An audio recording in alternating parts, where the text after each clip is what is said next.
The Earth intercepts a lot of solar power, 173,000 terawatts. That's 10,000 times more power than the planet's population uses.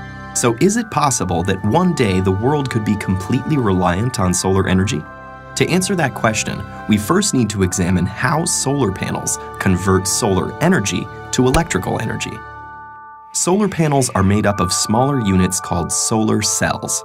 The most common solar cells are made from silicon, a semiconductor that is the second most abundant element on Earth.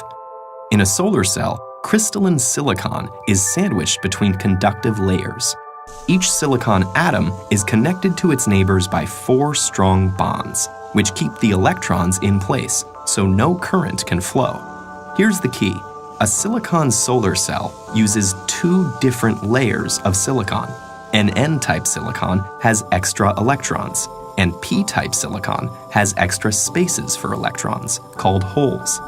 Where the 2 types of silicon meet, electrons can wander across the p-n junction, leaving a positive charge on one side and creating negative charge on the other.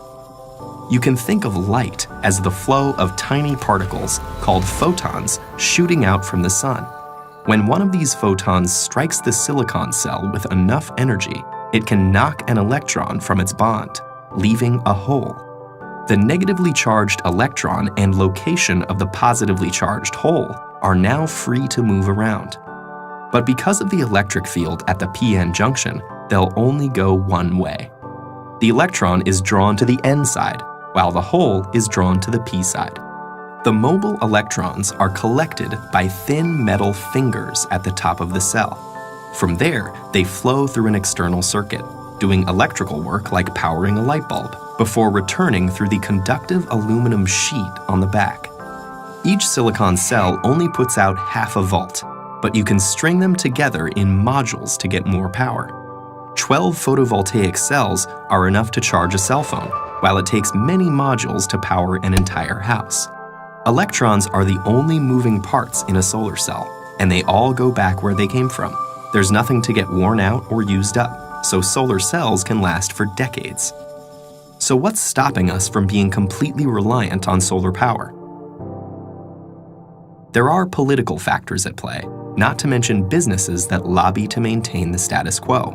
But for now, let's focus on the physical and logistical challenges. And the most obvious of those is that solar energy is unevenly distributed across the planet. Some areas are sunnier than others. It's also inconsistent. Less solar energy is available on cloudy days or at night. So a total reliance would require efficient ways to get electricity from sunny spots to cloudy ones, and effective storage of energy. The efficiency of the cell itself is a challenge too. If sunlight is reflected instead of absorbed, or if dislodged electrons fall back into a hole before going through the circuit, that photon's energy is lost. The most efficient solar cell yet still only converts 46% of the available sunlight to electricity, and most commercial systems are currently 15 to 20% efficient. In spite of these limitations, it actually would be possible to power the entire world with today's solar technology. We'd need the funding to build the infrastructure and a good deal of space. Estimates range from tens to hundreds of thousands of square miles. Which seems like a lot, but the Sahara Desert alone is over 3 million square miles in area. Meanwhile, solar cells are getting better, cheaper, and are competing with electricity from the grid. And innovations like floating solar farms may change the landscape entirely. Thought experiments aside, there's the fact that over 1 billion people don't have access to a reliable electric grid, especially in developing countries, many of which are sunny. So in places like that, solar energy is already much cheaper and safer than available alternatives like kerosene. For, say, Finland or Seattle, though, effective solar energy may still be a little way off.